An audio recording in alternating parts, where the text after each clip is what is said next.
Hey guys out there, I'm Nate Patterson of the Gentleman League, and today we are going to learn how to rent cars like a boss. Now first off, I know that there's so many holidays, vacations, events going on from here throughout the end of the year, so this is why I want to make sure that you guys know exactly what you want to learn to kind of go into a rental car company and have some confidence and also have some understanding of what they want, how they see things. I actually used to work as a manager in the rental car industry for quite some time, so some of what I am giving you can be considered insider information if you want to, which is really good for you because you want to know exactly what the people who are going to be where you are visiting to rent your car, how they look at it, and kind of how their business works. So first off, making the reservation is very important. I suggest that you always have a reservation for your rental car. Reason being is that you can always know everything about the rate of the car. You always want to know what you're going to pay up front. You can see everything in clear in front of you with the numbers and how it's itemized.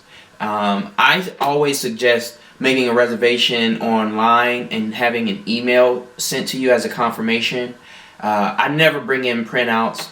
If you want to bring in a copy of your reservation, that's perfectly fine, but they already have it. If you have your information, like your license and your card, you should be good.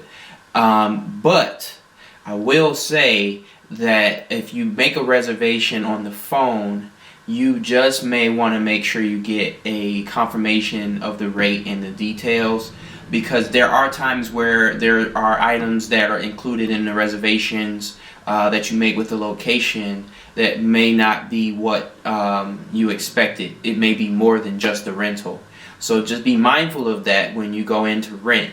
But making a reservation is an important thing. I always like to rent from an airport unless I'm too far from an airport. Reason being is because the rates are usually a lot cheaper. They compete with the whole run of rental car companies. Everybody's at the airports, especially the major city airports. So if you're in a major city and you're close to an airport, I always suggest looking there, especially like if you're going to have a car for a few weeks or for a few days. It's good to see what else is out there at the airport and see if you can get a better deal. Using the websites online is a good idea to hunt for deals and hunt for the best rates, but never pay up front. If somebody asks you for a credit card up front, I would say don't do it. Another thing that I would tell you to not do up front is if you go on one of those booking websites, they often offer a coverage for rental cars. That I don't suggest to get. It's not affiliated with any of the rental companies. It is something that you're going to have to follow up with that booking company on your own.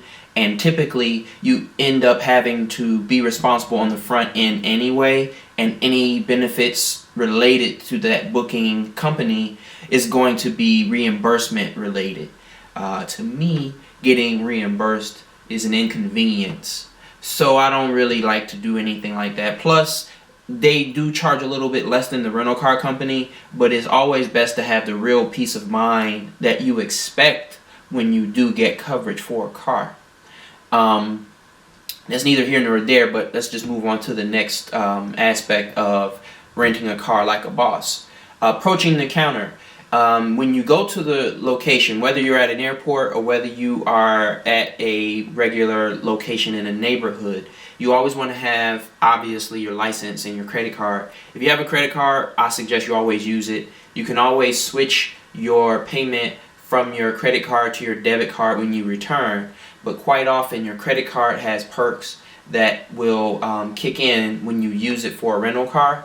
And if you have your credit card be what you have on file, then you also have your cash free while you're renting, and you can always switch it. Like I said, some rental companies will even allow you to pay cash.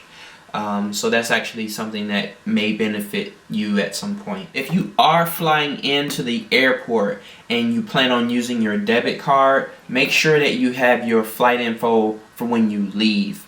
If you're going to a local branch, local location, then you also want to have a proof of income, proof of employment, and some companies will ask you for references. Everybody's not going to ask for the same things, especially if you become familiar with them, like on a first name basis in the neighborhood. But you always want to have that stuff because it helps you get out of the door a little bit quicker when you're not using a major credit card. There are going to be situations where there may be a car that you want and you didn't reserve it. It may be like a premium when you reserved a full-size car, or it can be an SUV. If you want to upgrade, feel free, but remember that typically the difference between classes is about $3 per class. So if you end up paying something more than that, then you're probably paying more than you would have if you had just made a reservation from the beginning for that car. So kind of make sure that you watch what happens when you go to the branch to pick up your car if you plan on getting something bigger or more expensive than your reservation. You're going to have a conversation with somebody trying to sell you coverage on your rental car, and that's actually something that I always choose. I like to get the coverage on the car, and then I'll try to bargain to see if I can have them take care of the gas for me. I mean, there's so many people who will do that. I mean, if you go in there and you say, hey, I plan on driving the car, but, wanted to see if you guys will take care of the gas if I go ahead and get the insurance, the coverage, whatever word you want to use. And sometimes they'll do it. It's worth asking. That's something that I think that some people don't really understand. You can typically buy the gas from the rental company at a discount, which means that it's cheaper than what it would be at the gas station, but it's for the amount of gas that's in the tank already. So if it's at a half a tank, you have to bring it back at a half if you don't choose the option. But if you do buy the option, then you have a half a tank of gas. Let's say the gas prices in the city is $3. The rental company may give it to you for $2.60, $2.75 per gallon. So if that would be 6 gallons, then you would be paying a lot less than you would if you had to replenish the tank at the rate of $3. That to me is a convenience also, because you don't have to worry about replenishing the gas. Use as much of the gas as you can. When you purchase the gas option, try to bring it back empty. And that's all that I can tell you on that, because otherwise, when you leave them some gas, you already paid for it up front. You don't get reimbursed for the gas that you left.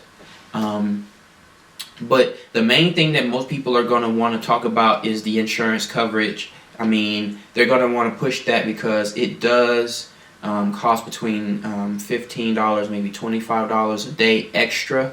And that may kind of be expensive to you, but it's a lot cheaper than your deductible. And you always want to look at it. If you have a $500 deductible, then you can essentially rent a car for about 20 days, maybe 25 days, before you'd end up paying $500 in that insurance coverage. And if something happens to your rental car, if you plan on renting less than a week, you don't want to pay $500 deductible for that. Some people have a $1,000 deductible, and I never would want anybody to have to pay that if they rent a car and something happens, because you're responsible for the car even if it's not your fault. So if you end up having to pay your insurance deductible, you're not going to be happy, and you kind of have to pay it right when you return the car, because the rental company, they're going to want to put their car in the shop and get it back as soon as possible. They're not going to wait if there's damage on the car. If you want to know a little bit more about how to rent a car, the details, the different add-ons, the different processes as you go from the beginning, setting your reservation to returning the car, then read my article on the Gentleman League. The purpose of this video is to kind of go over a little bit of what you would want to know right before you do go into the branch. Hope you enjoyed the video. Stay tuned for more videos like this on topics that can help you be more efficient and successful in life. And I hope you guys have a great rest of your day. Bye-bye. This presentation was brought to you from the desk of the Gentleman League. Escape the Bush League and find genuine success and greatness.